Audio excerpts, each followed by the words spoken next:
안녕하세요. 한 주간 치과계의 핫한 뉴스를 모아서 전해드리는 주간 핫식스입니다. 5월 둘째 주 일요 핫식스 시작하겠습니다.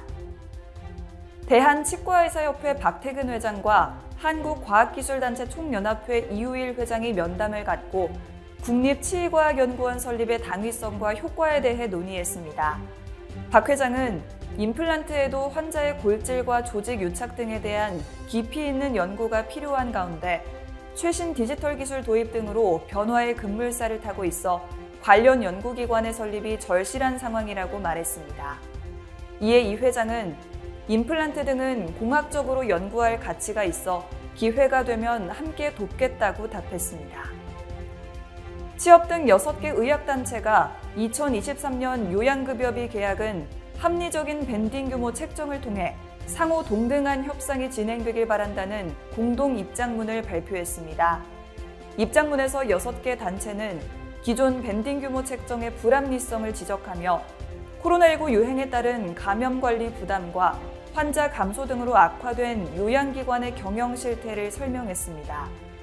또한 보건의료 체계의 붕괴로 이어질 수 있는 만큼 적정 수가 책정으로 이를 방지해야 한다고 강조했습니다. 치의신보가 치과, 의과, 한의과 공보의에 대한 신규 선발 인원을 조사한 결과 올해 선발된 공보의 1,048명 중 의과 511명, 치과 206명, 한의과 331명으로 집계됨에 따라 치과 공보의는 전체 공보의 수의 20% 수준에 그친 것으로 나타났습니다.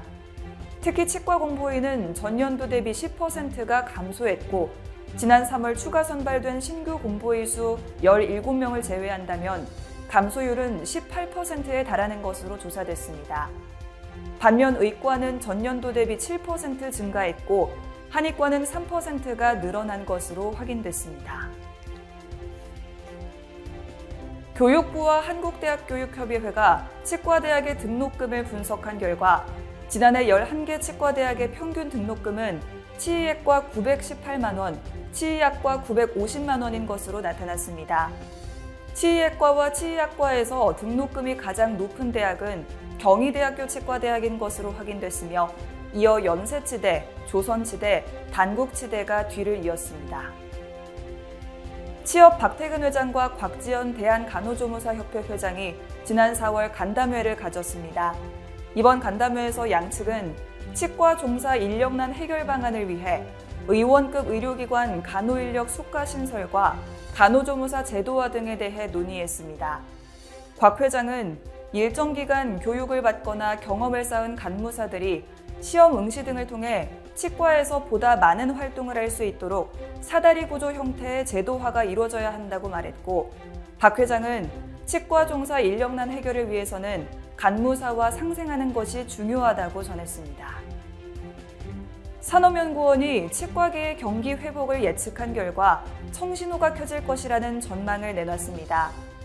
또한 연구실 수준에서 검증되던 기술이 임상으로 확산되는 등 의료계 전반의 회복세가 이어질 것이라고 설명했습니다. 경기 회복의 배경으로는 코로나19 확진자 급등으로 인한 의약품 소비 증가와 코로나 규제 완화로 인한 영업 활성화 등이 지목됐습니다. 대놀뉴스는 치과인 여러분의 제보를 기다립니다. 경조사, 인사동정, 봉사활동, 각종 행사 소식 등 치과계에 공유할 어떤 소식도 좋습니다. 화면에 보이는 이메일이나 전화로 제보해 주시면 대놀뉴스에 반영 가능하고 우수 제보자에겐 소정의 상품도 드리겠습니다. 이상으로 대놀뉴스를 마칩니다. 고맙습니다.